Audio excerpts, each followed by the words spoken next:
आज के लेक्चर के अंदर हम देखने वाले हैं कि असेंबली एरे। ठीक है, तो लास्ट लेक्चर के अंदर हमने क्या देखा था? Assembly string. ठीक है, तो स्ट्रिंग असेंबली लैंग्वेज के अंदर किस तरीके से वर्क करती है, और आज के लेक्चर के अंदर हम देखने वाले कि एरे असेंबली लैंग्वेज के अंदर किस तरीके से वर्क करता है। ठीक है, तो एरे की डेफिनेशन पहले देख लेते हैं कि एरे मतलब वन टाइप ऑफ क्या होता है। तो एरे मतलब one type of collection of different type of data. तो असेंबली लैंग्वेज के अंदर आप अलग अलग टाइप के या फिर सिमिलर टाइप के डेटा भी आप ऐड कर सकते हो, दोनों तरीके से चलेगा। ठीक है, तो एरे की ये सिंपल डेफिनेशन हो जाती है जो हर एक लैंग्वेज के अंदर सेम ही आती है कि कलेक्शन ऑफ डिफरेंट या similar type of data in assembly language के अंदर। ठीक है, इस तरीके से आप उसकी डेफिनेशन कह सकते हैं। ठीक है, तो आगे बढ़ते हैं कि असेंबली लैंग्वेज के अंदर एरे को प्रोग्रामिंग के अंदर किस तरीके से यूज किया जाता है। तो यहाँ पे लिखा हुआ है कि we have discussed already discussed that the data definition directive to the assembler are used for allocating storage for variable। ठीक है, तो बहुत सारे जो डेटा रहते हैं, ठीक है, वेरिएबल्स रहते हैं, उसको स्टोर करने के लिए असेंबली लैंग्वेज के अंदर डेफिनेशन डायरेक्टिव दी जाती है, जिसकी मदद से आप डेटा को वहां पे स्टोर कर सकते हो, मतलब मेमोरी एलोकेट कर सकते हो। ठीक है, फिर दिया गया है कि the variable could also be initialize with some specific value. मतलब जो भी वेरिएबल दिए जाएंगे, ठीक है, वो सम वैल्यू के थ्रू इनिशियलाइज भी किए जाएंगे। मतलब उसके अंदर कोई ना कोई वैल्यू रहेगी। अगर आप कुछ भी वैल्यू नहीं दे रहे तो वहां पे बाय डिफॉल्ट हो जाता है 0। ठीक है, तो इस तरीके से भी मेमोरी के अंदर जो भी आप डेटा दे रहे हो उसके अंदर हर एक पर्टिकुलर वैल्यू आपको कंपलसरी देनी पड़ेगी। ठीक है, फिर उसके बाद है कि जो initialize value could be specified in hexadecimal, decimal और बाइनरी फॉर्म। मतलब इनिशियलाइज वैल्यू होती है जो अभी आपने बताया कि कोई भी कुछ भी वैल्यू आप नहीं देते तो 0 होता है। वैसे ही यहाँ पे जो भी आप वैल्यू दे रहे हो वो स्पेसिफाई कर रहे हो, वो हेक्साडेसिमल में, डेसिमल में या फिर बाइनरी नंबर के फॉर्म में भी हो सकती है। तो तीनों में से कोई भी आप यूज कर सकते हो, क्योंकि मेमोरी के अंदर जो भी डेटा स्टोर होता है वन टाइप ऑफ हेक्साडेसिमल या बाइनरी नंबर के अंदर स्टोर होता है। अगर आप डेसिमल में दे रहे हो तो ऑटोमेटिकली वो नंबर बाइनरी या हेक्साडेसिमल में कन्वर्ट कर देता है। ठीक है, तो एरे के अंदर आप असेंबली लैंग्वेज में इस तरीके से एरे को यूज कर सकते हो। मतलब कोई भी आप वेरिएबल दे रहे हो, स्टोरेज करवा रहे हो डेटा को, तो उसकी बाय डिफॉल्ट वैल्यू होगी ठीक है, जो हेक्साडेसिमल, डेसिमल या बाइनरी फॉर्म के अंदर रहेगी। तो यहाँ पे उसका एग्जांपल भी दिया गया है कि we can define word variable month in either of the following way. तो फॉलोइंग वे के फॉर्म में भी आप उसको डेटा दे सकते हो। किस किस तरीके से दे सकते हो वो यहाँ पे बताया। देखो, मंथ दिया है तो आपने एक वेरिएबल बनाया DW, मतलब उसकी मेमोरी लोकेशन कहाँ से स्टार्ट करनी है, मतलब 12, मतलब उसके अंदर 12 डेटा आपको डालना है। ठीक है, तो ये वन टाइप ऑफ एरे की डेफिनेशन। इस तरीके से वेरिएबल डिक्लेयर आप कर सकते हो। मंथ्स नाम ने आपने क्या बनाया कि एक वेरिएबल बनाया, DW नाम की आपकी मेमोरी है, वेरिएबल है। ठीक है, और उसके अंदर आपने 12 डेटा को स्टोर किया, मतलब 12 मेमोरी एड्रेस स्टोर किया, मतलब 13 ब्लॉक एलोकेट करेगा। ठीक है, फिर उसके बाद है कि मंथ्स DWOCH, मतलब वो one type of hexadecimal format के अंदर आपके पास डेटा, या फिर 0101, मतलब वो वन टाइप ऑफ आपके पास क्या हो गया कि बाइनरी नंबर। ठीक है, तो ये डेसिमल हो गया, फिर ये आपके पास हेक्साडेसिमल हो गया, और ये आपके पास बाइनरी नंबर सिस्टम। तो तीनों तरीके से आप डेटा को स्टोर कर सकते हो। तो उसके बाद यहाँ पे और भी डिटेल में बताया कि the data definition directly can also be used for definition of one dimensional array. मतलब वो सारा कुछ एक डायमेंशनल के लिए ही यूज किया जाता है। तो वो किस तरीके से मेमोरी में स्टोर होता है, ठीक है, उसकी भी यहाँ पे डेफिनेशन आपको दी गई है। तो यहाँ पे बताया गया है कि विथ एग्जांपल के फॉर्म में कि नंबर्स नाम का आपने एक वेरिएबल बनाया, DW नाम की एक मेमोरी लोकेशन है, और उसके अंदर 34, 45, 56 ये इस तरीके से डेटा आपने डिफाइन किया हुआ है। तो होता क्या है एग्जैक्टली इसके अंदर? तो above definition declare an array of 6 word each initialize with the number 34, 45। तो हर एक ब्लॉक को उसने हर एक नंबर से इनिशियलाइज किया हुआ है। ठीक है, फिर लिखा है अलोकेट 2 into 6, मतलब आपके पास से 6 वैल्यू है तो 6 को हर एक को 2 से मल्टीप्लाई किया जाएगा, और उसको 12 बाइट कंजिक्यूटिव मेमोरी स्पेस के अंदर दी जाएगी। कंजिक्यूटिव मतलब क्या हो जाता है कि वन टाइप ऑफ कि आपका मेमोरी ब्लॉक, अगर आपके पास 10 और आपने 12 बाइट ऑक्यूपाई किए और आपका जो डेटा है वो 10 बाइट से चालू हो रहा है, तो 10 to 12 मतलब 22 हो गया, तो 12 बाइट तो उसने रोक ली। उसके बाद जो दूसरा नंबर होगा वो कहाँ से चालू होगा, 30 नंबर से स्टार्ट होगा, 30 to 24। ठीक है, मतलब वो उसका जो एड्रेस रहता है वो कंटिन्यूस रहता है, मतलब एक बाइट जैसे ही खत्म हो जाती है तो दूसरे बाइट के थ्रू वो कनेक्टेड रहता है, तो उसे कंजिक्यूटिव बोला जाता है। फिर एक इधर symbolic address of the first number will be numbers and that of the second number will be number plus 2 and so on. ठीक है, तो यहाँ पे उसका क्या दिया गया कि वन टाइप ऑफ एक मल्टीप्लीकेशन दिया, अगर आपने नंबर दिया हुआ है तो उसके अंदर 2 को मल्टीप्लाई करना पड़ेगा। इस तरीके से मेमोरी में वो डेटा को स्टोर करता है। ठीक है, फिर उसके बाद आ जाता है हमारे पास कि उसकी एक छोटी सी एग्जाम है, एग्जाम्पल के फॉर्मेट पे यहाँ पे सारा कुछ आपको दिया गया है। ठीक है, यहाँ पे दिया गया है कि you can define an array.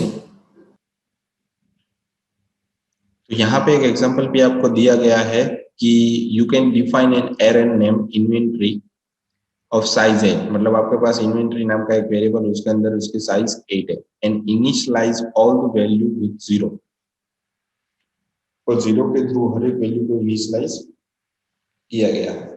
और उसके बाद उसकी एक एग्जांपल भी यहाँ पे आपको दी गई है, और यहाँ पे आपको दिया गया है the times directive can also be used to multiple initialization to same value. ठीक है, तो यहाँ पे हर एक वैल्यू जो सेम है उसको मल्टीपल इनिशियलाइजेशन के लिए भी यूज भी किया जाता है, तो उसके लिए यहाँ पे आपको बार बार 0 लिखना पड़ता है।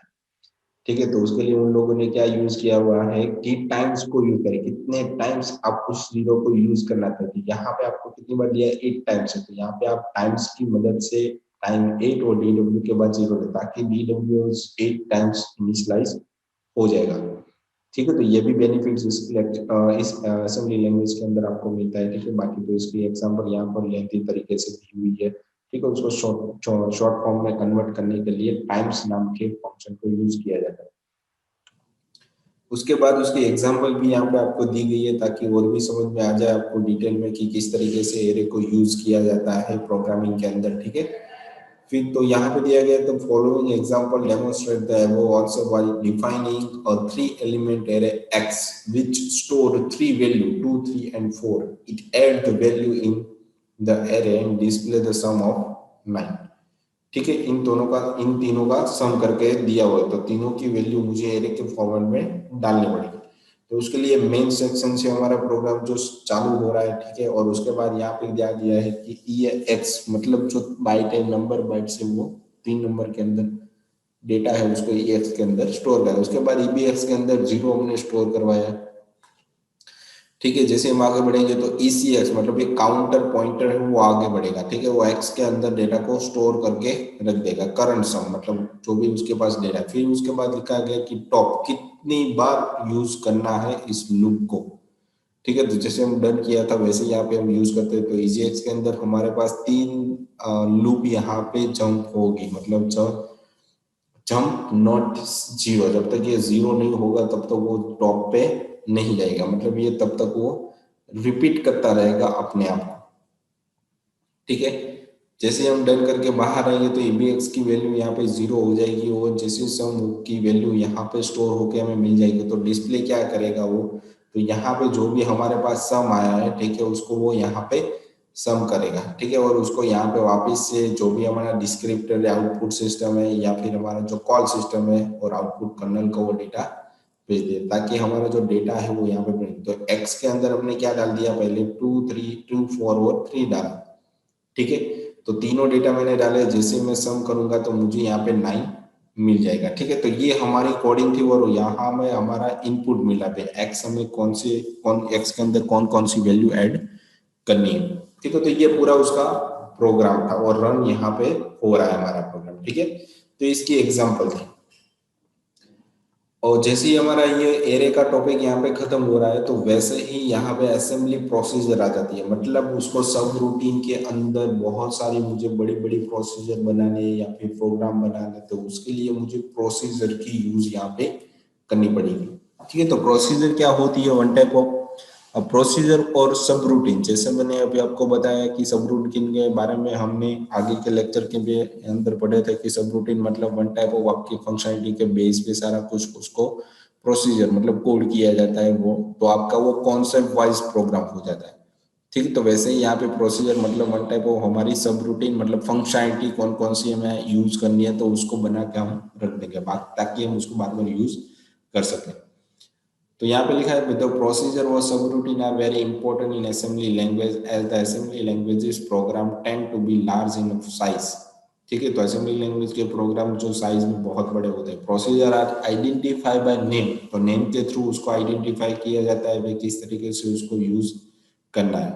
Following this name the body of the procedure is describe which perform a well defined job, जिसके अंदर बहुत अच्छे से आप प्रोजेक्ट को डिफाइन कर सकते हो या उसको प्रोसीजर उसको डिफाइन कर सकते हो। ठीक है, फिर है कि end of procedure it indicated by return statement, तो जैसे आपकी प्रोसीजर खत्म होती है तो प्रोग्राम के सब रूटीन के एंड में आपको कुछ डेटा रिटर्न करवाना पड़ता है, जिसकी मदद से जो भी आपकी मेन फंक्शनलिटी चल रही है वहां पे आपको कोई भी डेटा मिलेगा और वहां पे आप कैलकुलेशन कर सकते हो। मतलब जो प्रोसीजर ओरिजिनली चाहिए थी वो आपने कहाँ पे रख दी आपकी प्रोसीजर के अगर वहां से वापस मेन के अंदर प्रोग्राम आपने कॉल करवा लिया। ठीक है, तो इसकी डिस्क्रिप्शन और उसकी सिंटैक्स भी यहाँ पे दी गई है कि प्रोसीजर नेम मतलब जो भी आपको प्रोसीजर का नाम रखना है वो यहाँ पे आपको देना है और उसके बाद कॉलम देने के बाद प्रोसीजर की बॉडी यहाँ पे देनी है और लास्ट में आपको रिटर्न करना पड़ेगा, ताकि जो भी प्रोसीजर की बॉडी के अंदर कैलकुलेशन आपने करवाया है ठीक है वो यहाँ से वो रिटर्न कर देगा। ठीक है, और मेन प्रोग्राम होगा उसको वो डेटा मिल जाएगा। तो उसकी डिस्क्रिप्शन भी यहाँ पे दी गई है। The procedure is called from another function by using a call instruction. ठीक है, तो कॉल इंस्ट्रक्शन के थ्रू आप उस प्रोसीजर को अनदर फंक्शन के थ्रू भी कॉल कर सकते हैं। The call instruction should have name of called procedure as a argument as shown below. ठीक है, तो जो भी आपकी कॉल इंस्ट्रक्शन है उसको यहाँ पे प्रोसीजर एज आर्ग्यूमेंट के फॉर्म में भी बोला जाता है। ठीक है, तो इस तरीके से असेंबली प्रोसीजर यूज होती है। ठीक है, तो ये हमारे आगे के लेक्चर में भी हमने इसको पढ़ा हुआ था। ठीक है, तो और डीप में जाने की जरूरत नहीं है। उसके बाद हम तुरंत ही आ जाते हैं स्टैक डेटा स्ट्रक्चर। ठीक है, तो स्टैक डेटा स्ट्रक्चर क्या होता है, तो स्टैक मतलब क्या होता है कि जैसे मैंने एक बॉक्स मेरे पास है उसके अंदर मैंने एक ब्लॉक डाल दिया तो पूरा उसने साइज थी वो ऑक्यूपाई कर ली। उसके बाद उसके ऊपर दूसरा ब्लॉक डाला तो वो उसके ऊपर आ गया, तीसरा डाला तो वो उसके ऊपर आ गया। तो फर्स्ट हमने जो डाला था वो लास्ट में चला गया और सेकंड डाला था वो लास्ट सेकंड आ गया। ठीक है, तो इस तरीके से स्टैक होता है। तो स्टैक का कॉन्सेप्ट ये होता है कि मैंने पहले डाला है वो लास्ट में आएगा, क्योंकि जब तक मैं पहले के जितने भी ब्लॉक नहीं हटाता तब तक वो लास्ट ब्लॉक मुझे नहीं मिलेगा। ठीक है, तो सारा कुछ निकालना पड़ेगा। तो वैसे ही फर्स्ट इन लास्ट आउट मतलब उसे लिफो बोल सकते हो। ठीक है, तो यहाँ पे उसकी थोड़ी डिटेलिंग दी गई है। स्टैक इज एन एरे, वो एरे ही है one type of data structure के अंदर in memory which data can be stored and removed from the location called the top of the stack। मतलब टॉप के अंदर से आप डेटा को रिमूव भी कर सकते हो, उसकी जो भी प्रोसीजर लोकेशन रहेगी वहीं से आप उसको डिलीट कर सकते हो या फिर निकाल सकते हो। ठीक है, तो यहाँ पे क्या दे दिया है कि स्टैक है वन टाइप ऑफ एरे है। ठीक है, वो लाइक अ डेटा स्ट्रक्चर भी परफॉर्म करता है, उसके अंदर से डेटा ऑफ लोकेशन के बेस पे रिमूव भी कर सकते हो। ठीक है, और स्टोर भी कर सकते हो। Data need to be stored is pushed into the stack and data to be retrieved is popped out from the stack। मतलब डेटा कभी भी आपको डेटा स्ट्रक्चर के अंदर डालना है तो उसके लिए पुश का यूज किया जाता है और उसमें से डेटा आपको चाहिए तो उसके लिए पॉप आउट आपको करना पड़ेगा। तो वही यहाँ पे दिया गया stack is a LIFO data structure, मतलब लास्ट में मैंने जो भी डाला था वो मुझे फर्स्ट में मिलेगा। ठीक है, stack is a LIFO data structure. Example के फॉर्मेट में आपको दिया गया है कि the data store first is retrieve last. ठीक है, तो फर्स्ट में जो डेटा इंसर्ट होगा वो लास्ट में आपको मिलेगा। Assembly language provided two instruction for stack operation. ठीक है, तो असेंबली लैंग्वेज के अंदर जो भी आपको इंस्ट्रक्शन दी जाती है वो पुश और पॉप के फॉर्मेट में रहती है। ठीक है, पुश मतलब डेटा को इंसर्ट करना, पॉप मतलब डेटा को निकालना। Push operand and pop address register, ये दोनों तरीके के यहाँ पे डेटा को यूज है। वो पुश की मदद से आप डेटा इंसर्ट कर सकते हो और पॉप की मदद से डेटा वहां से निकालते हो। तो ये आपका स्टैक डेटा स्ट्रक्चर था, ठीक है, असेंबली लैंग्वेज के अंदर। तो उसकी डिस्क्रिप्शन और भी यहाँ पे आपको दी गई है कि स्टैक डेटा स्ट्रक्चर एग्जैक्टली क्या होता है। The memory space reserve in a stack segment is used for implementing a stack, मतलब उसके अंदर जितना भी मेमोरी रहती है, सेगमेंट रहती है, वो वन टाइप ऑफ एक रिजर्व फॉर्मेट में रहती है, ठीक है। उसको रजिस्टर एसएस या ईएसपी या एसपी भी बोला जाता है, उसके अंदर आपको इंप्लीमेंट करनी रहती है जो भी स्टैक रहती है वो हमारी।